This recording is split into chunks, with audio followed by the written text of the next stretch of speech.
steel beyond that. The thunder of gunfire had redoubled within a heartbeat of Shepherd's first double tap, as Jock, Geordie and Jimbo's weapons also spat rounds. They were working to an agreed pattern, so that no terrorist was double targeted.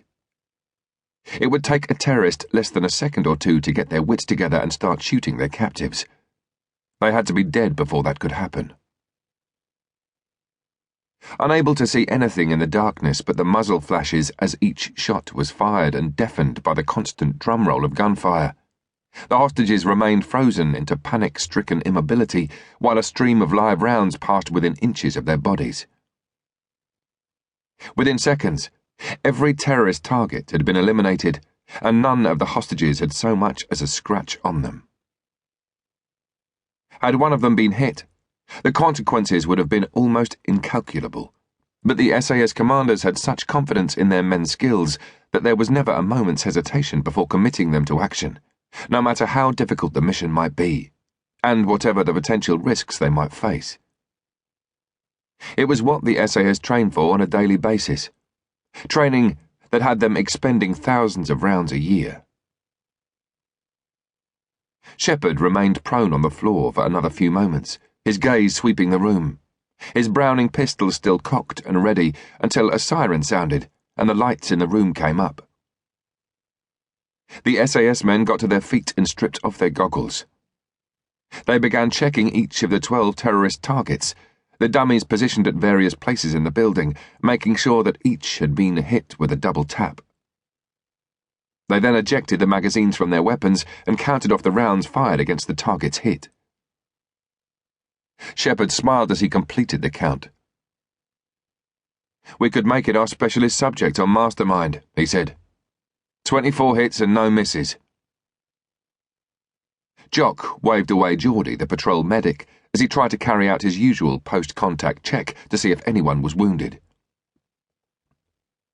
"We're hardly likely to have been wounded, are we?" Jock said, his rasping Glaswegian accent making him sound even more irritated. "With your shooting, you never know," Geordie said with a wink to the others. Jimbo nudged Shepherd in the ribs and jerked his head towards the seats where the hostages were exchanging nervous small talk with each other. One of them was death white and still struggling to control a tremor in his hands. "He looks happy, doesn't he?" said Jimbo. They heard footsteps behind the sheets of thick, black rubber that hung over every wall and covered the floor, preventing ricochets. So heavy was the use of the killing house, and so intense the rate of firing that the rubber had to be replaced every couple of months.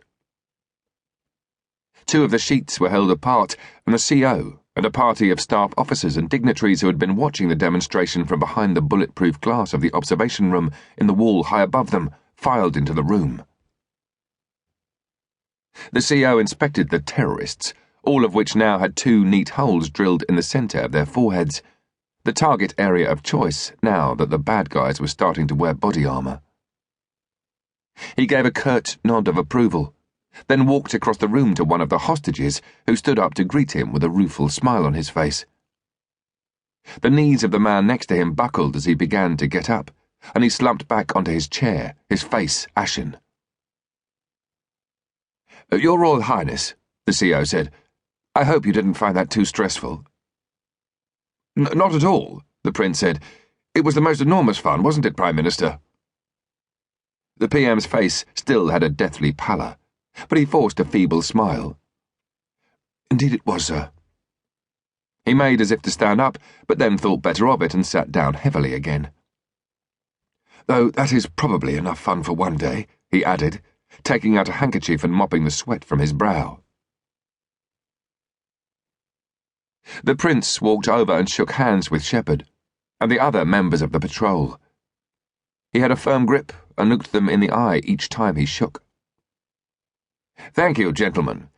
If I ever do find myself being kidnapped, I now know what to expect. My father did try to tell me what I was in for, but words can't really prepare you for the reality of it, can they?" "I'm glad you enjoyed it, sir," Shepherd said. "We aim to please."